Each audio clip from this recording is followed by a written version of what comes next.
Welcome to Decaf-Math if you are new here, and welcome back if you are returning.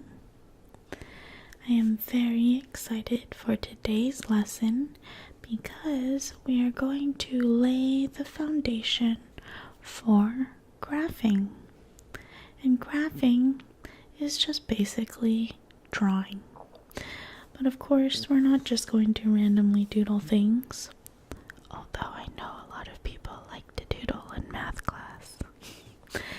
But here, it is math after all, and so we will learn some patterns, and we will study some properties of different graphs. So I'm not just going to draw a little Hello Kitty because I want to here, okay? But we need to lay this foundation, right? What can I graph and what can't I graph, and how does it really work? So we're gonna just do this layer by layer. And if you imagine, if you were to draw any kind of curve just in general, right? Let's just say something that looks like this. Just random, just a little curve like that. Really, the key piece, the key building block to this is a little point. Point, dot, right? It's like connecting dots that are really close together, right? And then I'm going to smooth that out, okay? That's not technically mathematically correct to say that per se, and that's just because what we see here is just a visualization, right? A dot itself, mathematically a point is what we'll call it, is infinitely small, okay? So you can't exactly say that, but you can sort of envision it that way, right? We can envision this sort of theoretically, but it's nice to see a picture. So the key thing is, before we get into drawing shapes like circles and lines and cool stuff, there's all kinds of cool curves that we can study. We'll want to know how to plot a point. So now instead of saying draw a dot, I'm going to be plotting a point. Okay? And so it's not just totally random. We need to have a system, of course, and it needs to not be just a random, it's not subjective. There is there's some rules that we can follow, and just to make sure everything makes sense and kind of comes together. So we are going to set up a two-dimensional space, a two-dimensional plane, which just means a flat surface, okay? So in this case, our piece of paper, just like, 2D. It's like not quite 3D, so we don't have dimension in that sense, right? Not like three-dimensional, but it's not one-dimensional either. But we have already talked about a one-dimensional situation. Do you happen to remember or know now what the one-dimensional case is for when we talk about plotting something or drawing something? Yes, indeed, it is the number line, a number line. So I'm just going to go ahead and sketch a number line right now, because we are going to use that and build off of it. So I will link in the video. It's actually, I made it quite a while ago, I think, but I will link it down below for reference, just to make sure that we're all on the same page. Take your time if this is all new for you. There's no rush. There are no grades here, and definitely no judgment, so let me know if you need any help at all. But right now, we are going to set up our number line. If you can remember the details. So at the time, I took a lot of time to really dissect the elements of a number line, and that's because because at the time it might have felt like, okay, this is a little bit too much. I'm just trying to plot a number like 5. Why do you have to go through every single thing? But it'll all come together now, and that's why I'm looking forward to it. So for the number line, I'm going to start with the horizontal one. So this is my graph paper.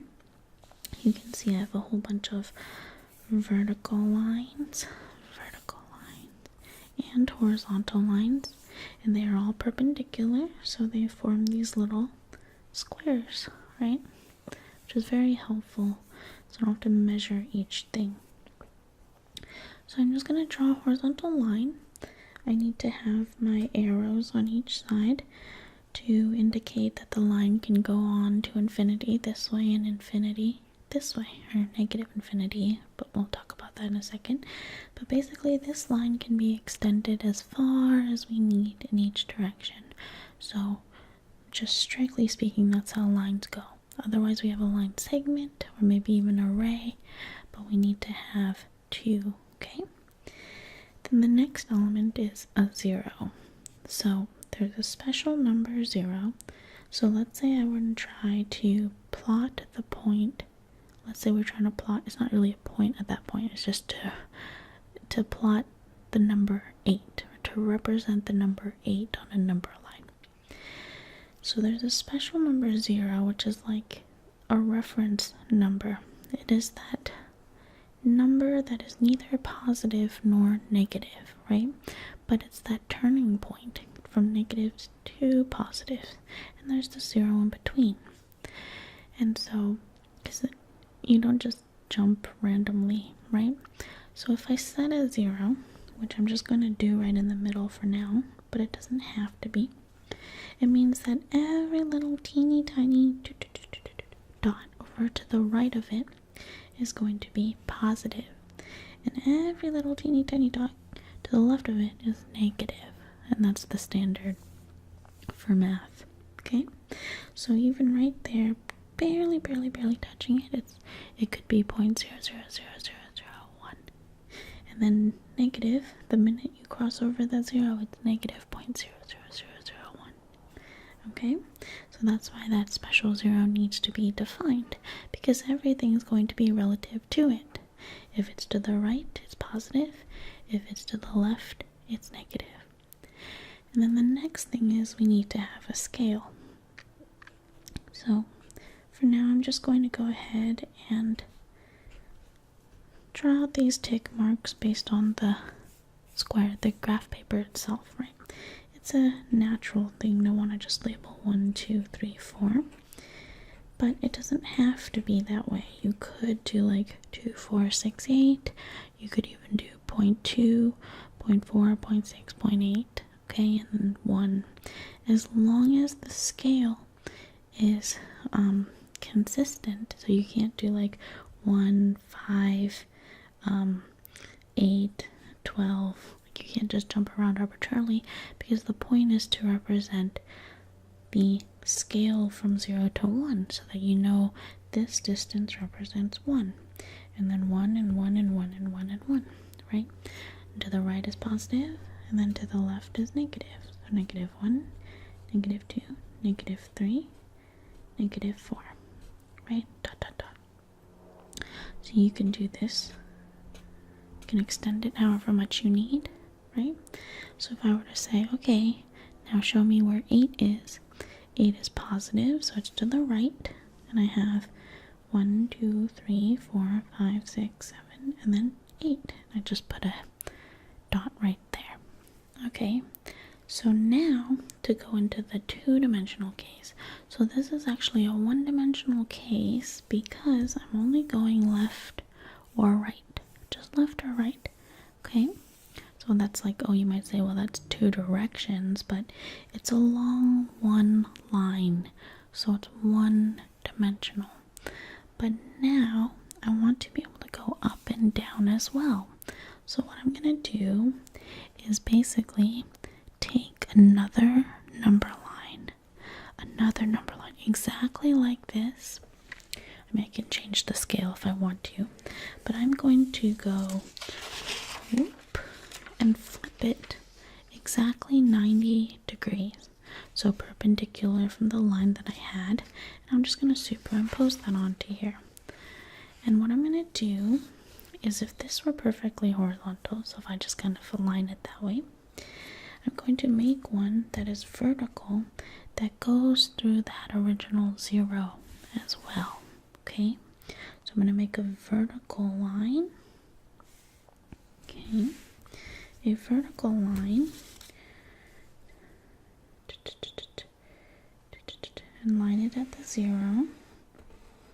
Okay, very good.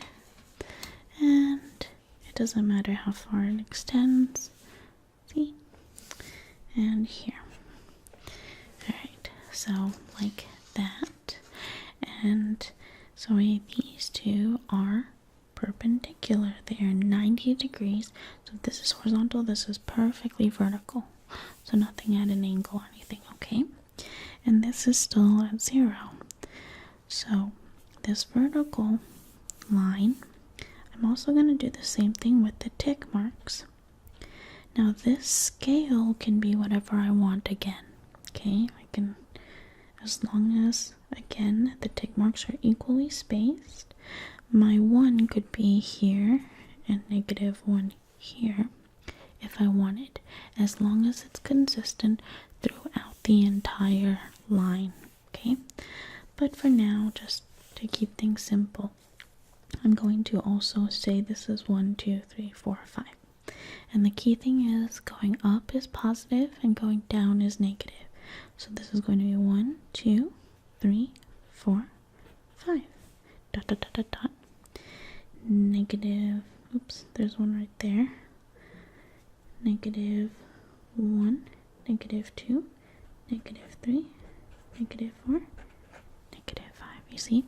So that actual intersection, that exact moment where it intersects, is 0 for both the horizontal and the vertical. And then to go up, you go 1, 2, 3, 4, 5. -1, -2, -3, -4, -5. Okay? So right is positive, left is negative. And now up is positive and down is negative. How cool is that? Now we have two simultaneous number lines. Woo. And why is that so cool? Like, what's so special about that? Well, now instead of just having a whole bunch of dots, just along one line, I can go anywhere I want.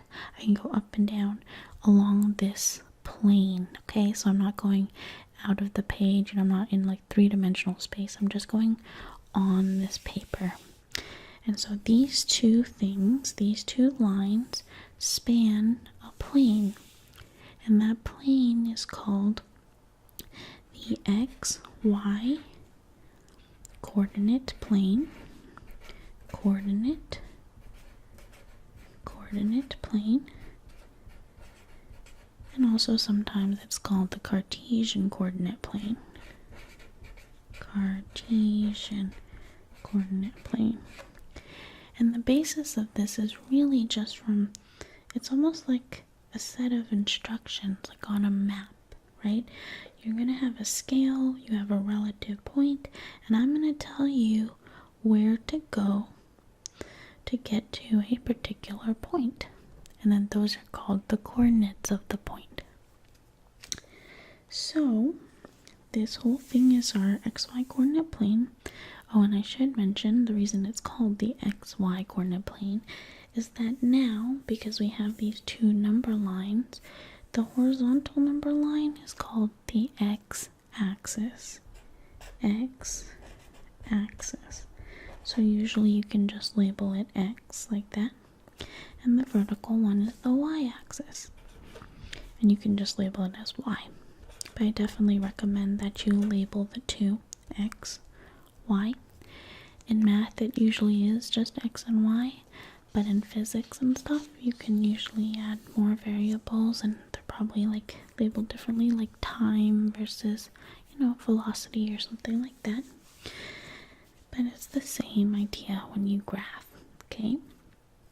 And we'll definitely get more into that. So right now we're focusing on points, plotting points, And then we can use those points and like connect the dots and study different properties to draw more stuff and graph more stuff. So we have our x and y axes, and then they span the xy coordinate plane. Okay, so now the key thing is, how do we represent a point in any of this? Anything here. So let's just pick an arbitrary point. Kind of arbitrary. I'm gonna pretend I didn't already pick one. Let's say we have this point right there. Okay, so that point has coordinates. Okay, and the way that we represent a point is using ordered pairs. So we represent points, which are dots, right, mathematical dots, with ordered pairs. Ordered pairs.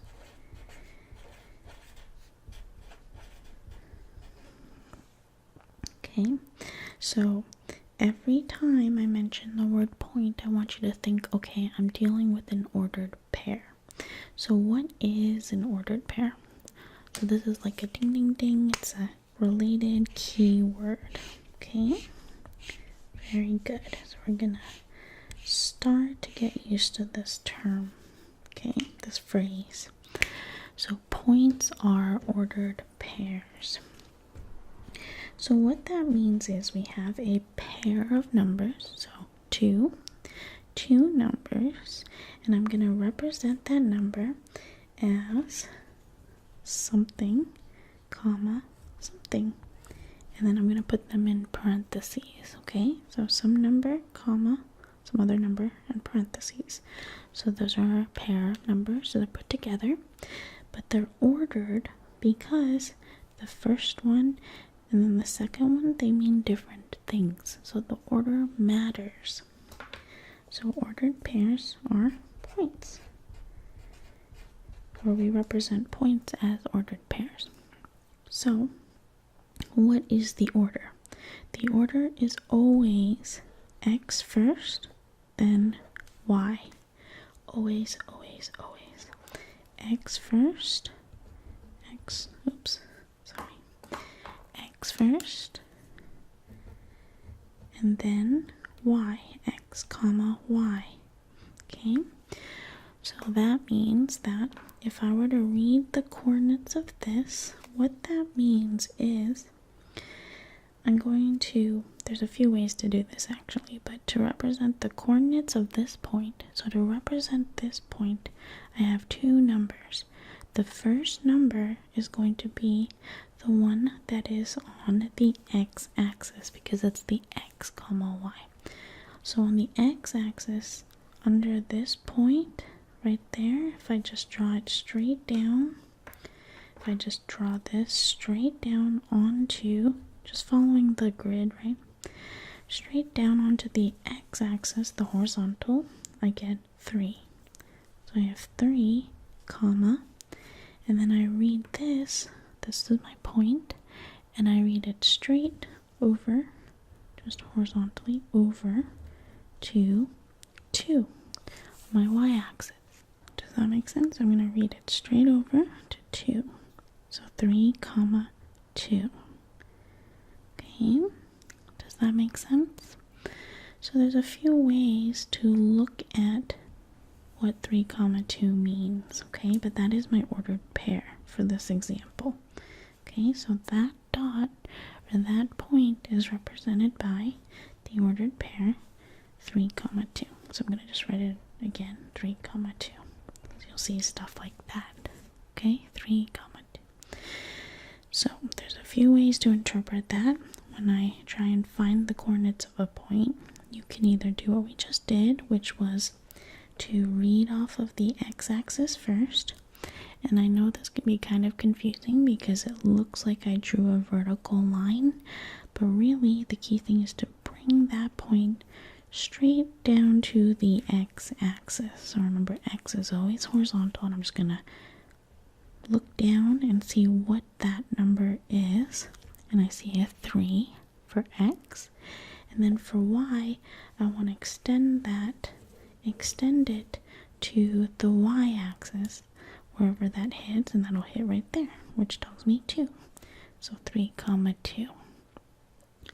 Now another way to think about this is if I kind of look at it the other way around.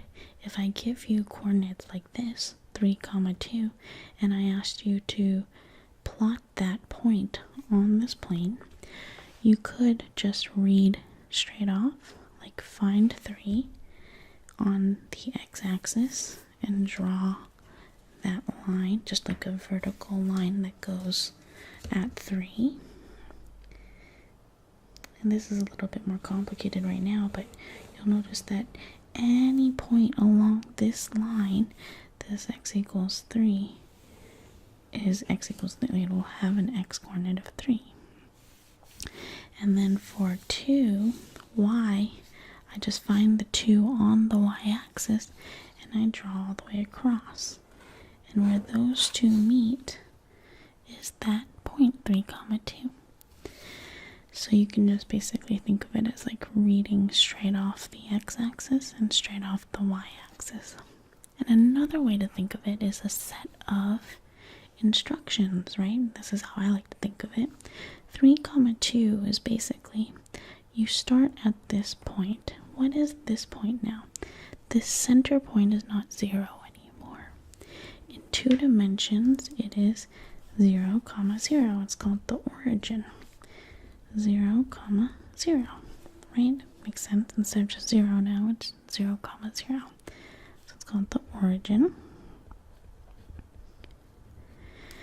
And so if I start at 0, 0, 3, 2, the point, right, basically gives me a set of instructions for what to do to get to the point that I'm looking for. 3, since it's positive, I know I'm going to the right horizontally because it's always x, y. I'm going right to 3, and then I'm going up 2 because y is 2, which is positive. So right 3, up 2, and that's my point. And so depending on if it's positive and negative, or, if it's, 3, -2, I would go right 3, but then down 2, right? Or just wherever, depending on the scale. But in this case, you go to -2, right? If this were -2, you just hop right over to that and put your point right there. So now we have right, left, up, and down.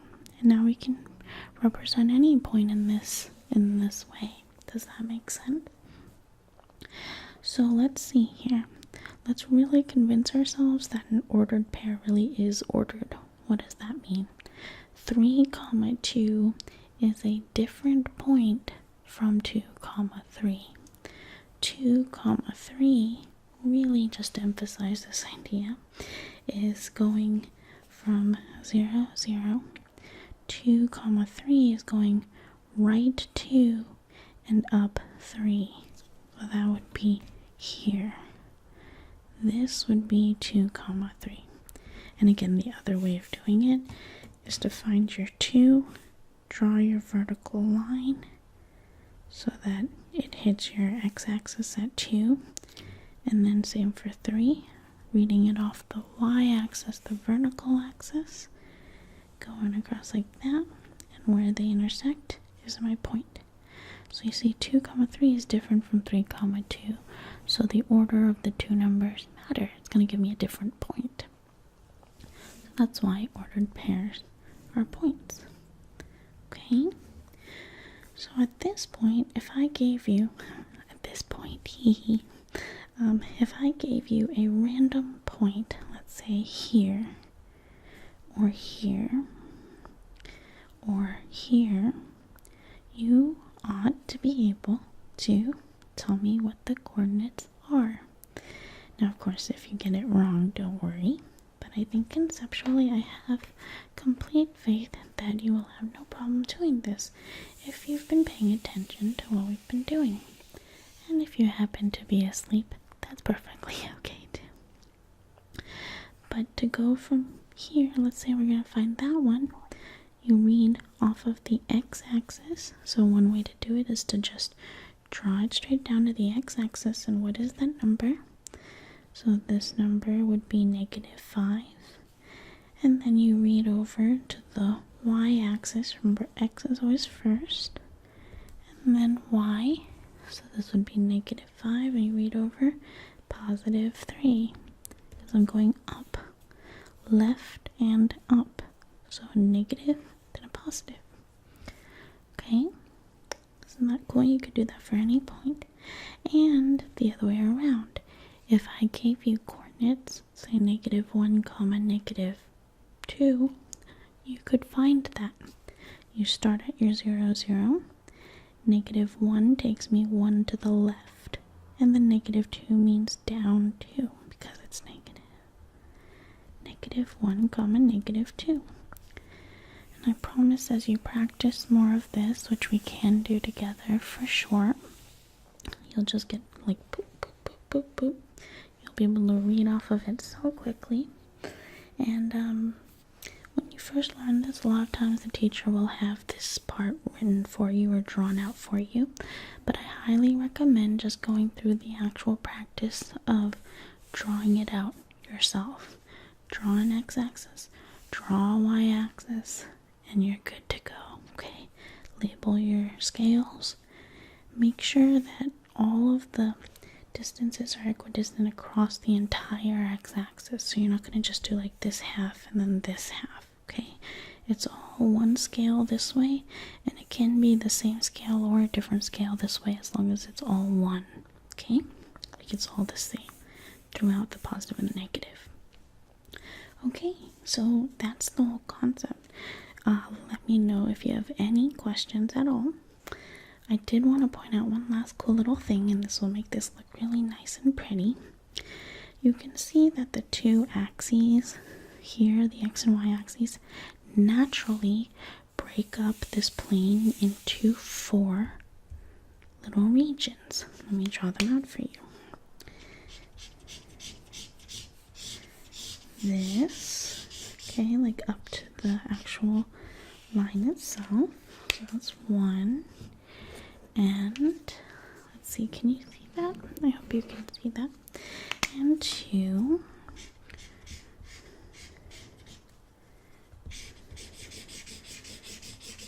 Right, all the way up to this axis itself. And 3.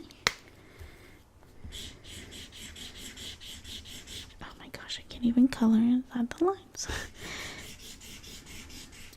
Okay, so 3 and 4. See what I'm doing here? And 4. You can make a nice pretty one for your reference too. So you see we have natural 4 spaces, and of course this can expand as large in any direction. And the reason I point that out is because these are called quadrants, and they have special properties. So first things first, I'm going to label them 1, 2, 3, 4, and by convention I start with 1 up here. So the upper right is 1, and we use Roman numerals, so 1, and then I go this way. So this is 2, this is 3, 2, 2, 2. Okay, and then this last one is 4, IV. I like 4. Okay, so 1, 2, 3, 4.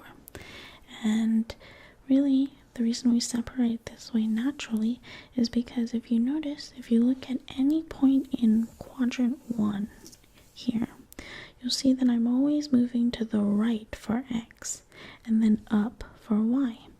So x is going to be greater than 0 and y is greater than 0. Okay, you see that?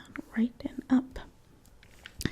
In quadrant 2, I'm going left, so x is less than 0, but I'm going up, so y is greater than 0. And you can try this out as you plot different points in different quadrants. It's nothing to really necessarily memorize, it's just to notice this pattern. And And this is really helpful in trigonometry as well.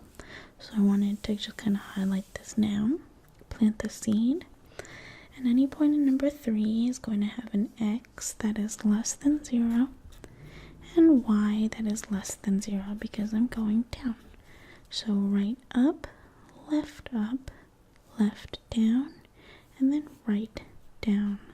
So x greater than 0, y less than 0. Isn't that cool?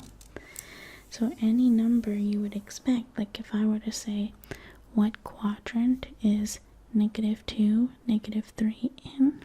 -2 comma -3.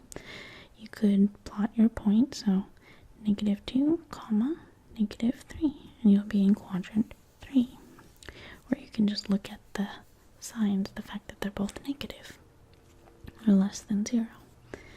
Anyways, I know that this is a lot, this is a mouthful. As we learn how to plot these points and just get better and better at it, this might come back into mind and maybe not at all. For now, I think it's best to just focus on knowing how to take a point, so take an ordered pair and plot it on the coordinate plane, so drawing the axes out, labeling your stuff, and if you can put the point there and know that that's an ordered pair, awesome. And the other way around, so if I gave you a point, you can tell me the coordinates. Take your time, definitely. Let me know if you have any questions at all. We will definitely practice this some more. We're just hanging out here for now and introducing this new idea. But as you imagine, we can put points everywhere. So instead of just dots, we are now calling it plotting points. Yay! So the Cartesian Coordinate Plane, or the XY Coordinate Plane. Anyways, we will be building off of this. This is very fundamental in algebra, and we will be building off of it. And like I said, the idea of the quadrants is very useful in trigonometry as well. So we will definitely be revisiting this. And as always, let me know if you have any questions. I encourage you to subscribe if you enjoy this, or you think that you would enjoy listening to more soft-spoken and relaxed math with me. We are crawling up to 500 subscribers at this exact moment of this filming, and I'm so excited about that. And I will definitely see you around. Okay, bye-bye.